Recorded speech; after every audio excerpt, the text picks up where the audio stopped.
ចិត្តដល់ថ្ងៃចូលឆ្នាំចិនហើយអញ្ចឹងទៅរៀនឆ្នៃអក្សរដោយដៃខ្លួនឯងឲ្យបានស្អាតបង្កើតធ្វើជា sticker ហើយទៅសុំអាំងប៉ាវគេអីអញ្ចឹងណាតោះអញ្ចឹងថ្ងៃហ្នឹងខ្ញុំនាំអ្នកទាំងអស់គ្នាទៅរៀនសរសេរពាក្យថាសុំអាំងប៉ាវជាដំបូងយើងចូលមកកាន់កម្មវិធី IB Span X បន្ទាប់មកយើងចូលមកកន្លែង My Gallery ដែលមានរូបប៊ិចហ្នឹងហើយយើងចូលមកខាងលើដើម្បីបង្កើត select កិច្ចការអញ្ចឹង select កិច្ចការគឺយើងយកដូចដើមគឺ4000គុណនឹង4000ហើយចុច OK បន្ទាប់ពីបងប្អូនទាំងអស់គ្នាទទួលបាន select កិច្ចការបែបនេះហើយបងប្អូនទាំងអស់គ្នាអាចចាប់ផ្ដើមសរសេរបានហើយសរសេរទាំងបែបហ្នឹងក៏បានឬក៏បើក grid ក៏បានដែរអញ្ចឹងថ្ងៃនេះខ្ញុំចង់សរសេរពាក្យថាសុំអាំងប៉ាវពួកអីយើងជិតដល់ថ្ងៃចូលឆ្នាំចិនណោះអញ្ចឹងដោយសារតែខ្ញុំសរសេរអត់សូវត្រង់ទេហើយអញ្ចឹងខ្ញុំសុំបើក grid ដើម្បីឲ្យងាយស្រួលសរសេរទៅវាត្រង់ចូលឆ្នាំចិនអញ្ចឹងពណ៌អីពណ៌ក្រហមអញ្ចឹងខ្ញុំសុំរើសអក្សរយកពណ៌ណាដែលបែបចូលឆ្នាំចិនអញ្ចឹងទៅបងប្អូនទាំងអស់គ្នាមើលខាងលើនេះហើយសេរីពណ៌ទៅតាមការចង់បានរបស់បងប្អូនទាំងអស់គ្នាអញ្ចឹងដើម្បីឲ្យបានពណ៌បែបចូលឆ្នាំចិនពណ៌ក្រហម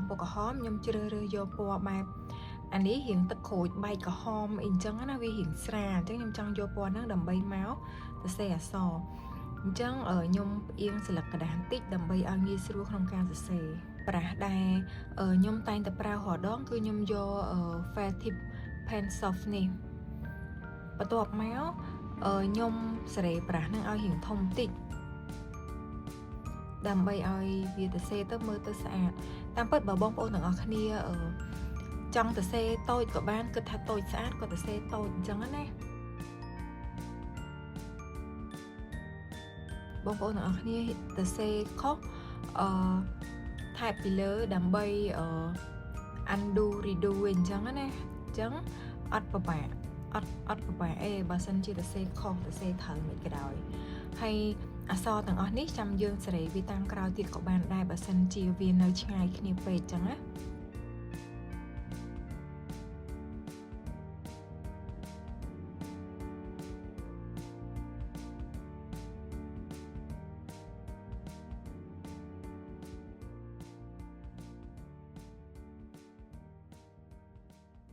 អូខេអញ្ចឹងខ្ញុំបានសរសេរអក្សររួចរាល់ហើយបន្ទាប់មកដោយសារតែអក្សរហ្នឹងវានៅទីតាំងអញ្ញៃផ្សេងពីគ្នាអញ្ចឹងណាអញ្ចឹងខ្ញុំចង់រៀបវាឲ្យចូលគ្នាឲ្យស្អាតអញ្ចឹងមើលមកខាងឆ្វេងដៃនេះកន្លែង lasso tool អញ្ចឹងដើម្បីកាត់អក្សរតម្រៀបគ្នាតាមការចង់បានរបស់យើងមកកាត់ហើយកុំឲ្យប៉ះនឹងអក្សរផ្សេងទៀតបន្ទាប់មកចូលមកខាងក្រោមនេះមក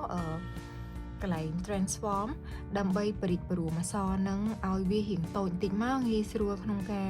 ទាញអក្សរផ្សេងមកដាក់ក្បែរហើយសេរីវាឲ្យស្មើគ្នាទាំងអស់មកបន្ទាប់មកពេលយើងយកអក្សរសមកដាក់នៅកន្លែងហ្នឹងហើយខ្ញុំចង់យកស្រៈអំនេះមកដាក់នៅចិត្តគ្នាអញ្ចឹងយើងត្រូវតែចូលមកកន្លែងខាងឆ្វេងដៃនេះដើម្បី remove selection សិនហើយយើងអាចបន្តទៀតបានហើយដោយការចូលមកកន្លែងស្រៈអំហើយចូលមក transform ដូចដើមនិយាយទៅធ្វើអញ្ចឹងទៅមកដែររហូតដល់តែអក្សរទាំងអស់ហ្នឹងបានចូលដល់ទីតាំងដែលយើងចង់បានគ្រប់អក្សរទាំងអស់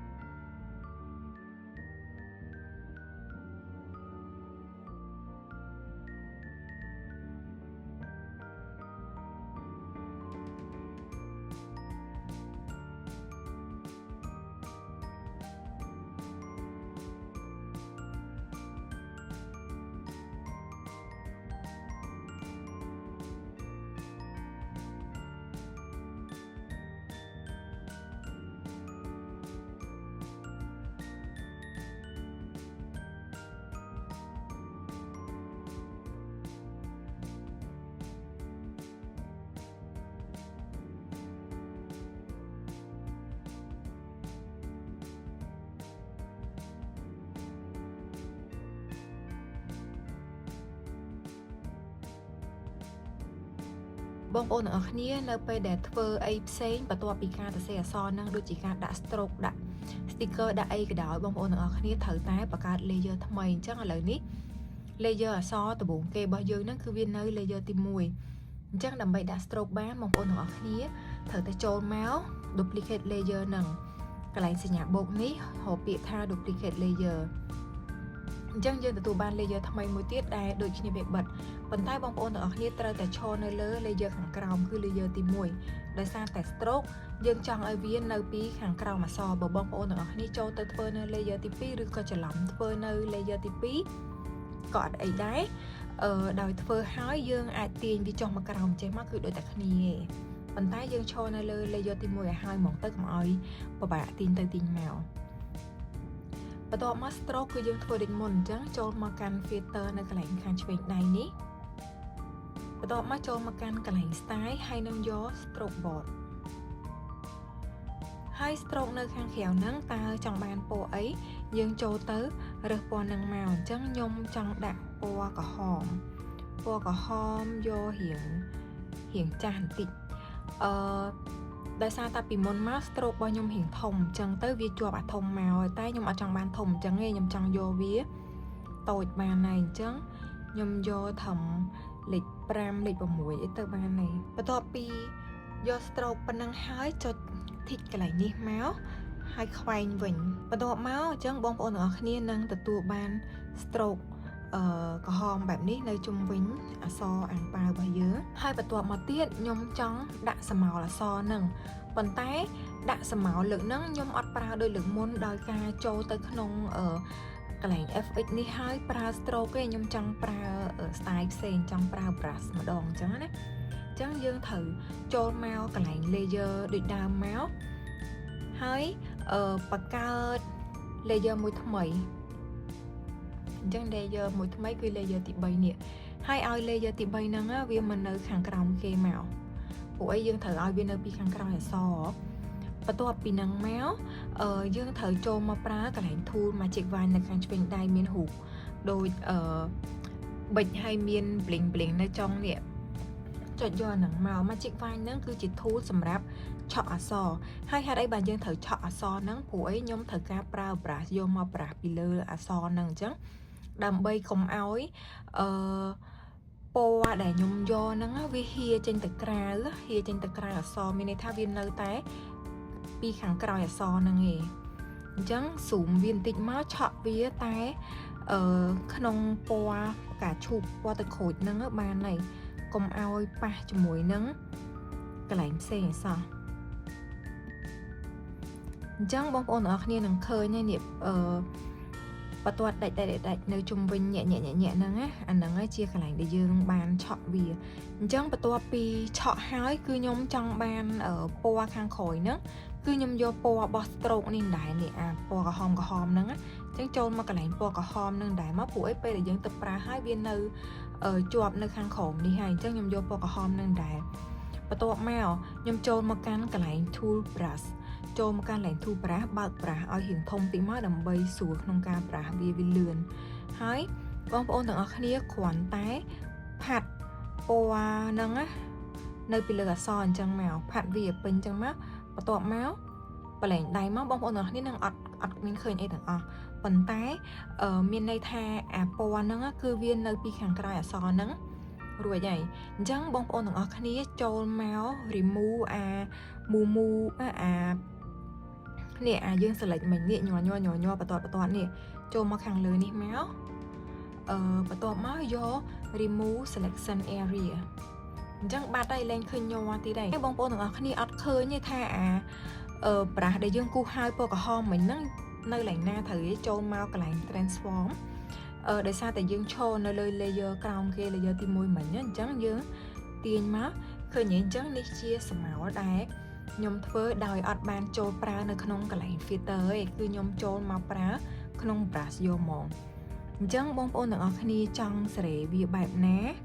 តាមការចង់បានរបស់បងប្អូនទៅចង់ឲ្យវាខិតមកចំហៀងក៏បានឡើងទៅលើក៏បាននិយាយទៅតាមការចង់បានអូខេឃើញអក្សរដោយសារខ្ញុំដាក់ stroke ពីក្រៅពណ៌ក្រហមមកជាន់ហើយដល់ពេលអញ្ចឹងទៅអក្សរហ្នឹងវាមើលមកវាអត់ load មានន័យថាអាពណ៌ pink នេះអាពណ៌ទឹកក្រូចនេះវានៅតែឯងអីវាអត់នេះទេវាអត់មើលទៅដូចស្លែតតែឯងអញ្ចឹងណាដោយសារតែយើងបានដាក់ stroke ជុំវិញវាអញ្ចឹងទៅហើយថែមស្មោលពីក្រោយចេះទៀតមកវាមើលទៅវាស៊ីគ្នាអញ្ចឹងណាហើយបន្ទាប់មកទៀតខ្ញុំចង់ឲ្យ stroke ខ្ញុំចង់ឲ្យស្មោលឡើងហ្នឹងវា blur អញ្ចឹងធ្វើម៉េចដើម្បីឲ្យវា blur បានយើងត្រូវមើល layer យើងដែរយើងនៅឈរនៅលើ layer ក្រោមហ្នឹងណាបន្ទាប់មកចូលមកកន្លែង blur នៅខាងឆ្វេងដៃនេះរូបដូចតំណក់ទឹកហ្នឹងណាចូលមក blur ហ្នឹងមកបន្ទាប់មកយើងចុចលើវាម្ដងទៀតដើម្បីបាន brush អញ្ចឹងរើសយក brush Deep Pen Soft នេះមកហើយបន្ទាប់មកទៀតយើងចាប់ផ្ដើមយកប៊ិចរបស់យើងហ្នឹងណាគូសពីលើកន្លែងស្មោលនេះអញ្ចឹងបងប្អូនទាំងអស់គ្នាត្រូវមើលថាយើងឈរលើ layer មួយណាសិនណាបើសិនជាយើងឈរខុស layer នៅពេលដែលបងប្អូន blur ទៅវានឹង blur ដោយអក្សររបស់យើងអញ្ចឹងត្រូវធ្វើបែបហ្នឹងរហូតដល់តែអស់កន្លែងអក្សរដែលយើងចង់ blur ហ្នឹងអញ្ចឹងបងប្អូនទាំងអស់គ្នាអាចមើលបាននេះកន្លែងនេះហើយនិងកន្លែងនេះភាពខុសគ្នាថានេះ blur អានេះអត់ទាន់ blur អញ្ចឹងយើង blur វាមកបងប្អូនទាំងអស់គ្នាចង់ទុកអត់ blur អញ្ចឹងក៏បានចង់ blur ក៏បានស្រីចិត្តប៉ុន្តែបើយើងអត់ blur វាក៏វាស្អាតម្យ៉ាងតែ blur ទៅក៏វាម្យ៉ាងអញ្ចឹងស្រាប់តែបងប្អូនទាំងអស់គ្នាស្រឡាញ់ពេញចិត្តបែបណា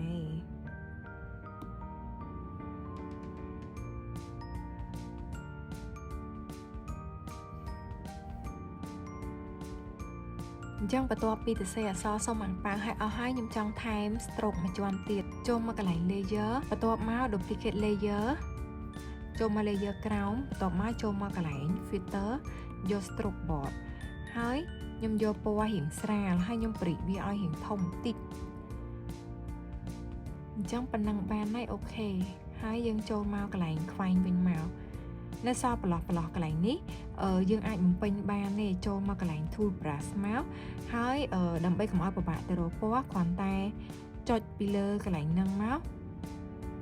វានឹងលោតពណ៌ហ្នឹងឲ្យនេះនៅខាងក្រោមនេះហើយ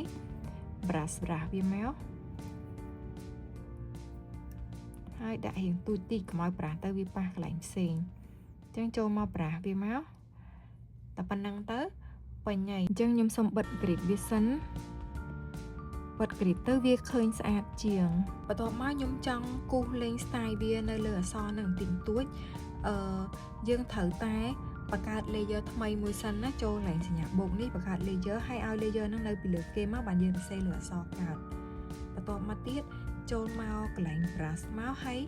រើស brush ណាដែលយើងចង់បានអញ្ចឹងខ្ញុំយក brush មួយនេះpen fade នេះ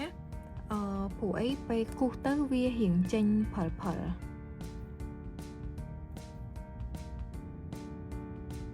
រៀងចេញផិលចេះអូខេ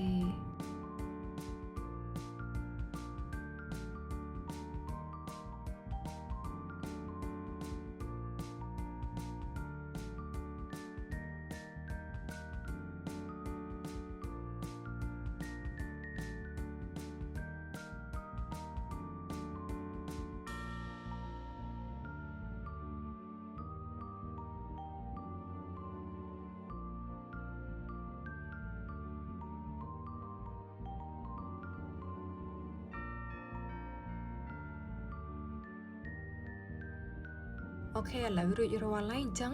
បងប្អូនទាំងអស់គ្នាអាច save វាទៅជា PNG ទៅជា sticker ដើម្បីអាចយកទៅប្រើប្រាស់បានហើយយកទៅដាក់នៅលើវីដេអូឬក៏ដាក់នៅលើរូបភាពរបស់បងប្អូនទាំងអស់គ្នាបានដើម្បី save វាបានបងប្អូនទាំងអស់គ្នាគ្រាន់តែចូលមកកន្លែងព្រួយខាងក្រោមនេះមកបន្ទាប់មកចុចកន្លែង save image ហើយបងប្អូនទាំងអស់គ្នាត្រូវតែបើកកន្លែង transparent នេះណាដើម្បីកុំឲ្យវាជាប់ background សៗពីខាងក្រោយអញ្ចឹងបងប្អូនទាំងអស់គ្នា save ទៅគឺបានតែអក្សរហ្នឹងឯងតបមកអូខេចឹងតែប៉ុណ្ណឹងរួចរាល់ហើយអរគុណបងប្អូនទាំងអស់គ្នាសម្រាប់ការចូលទស្សនាវីដេអូរបស់ខ្ញុំ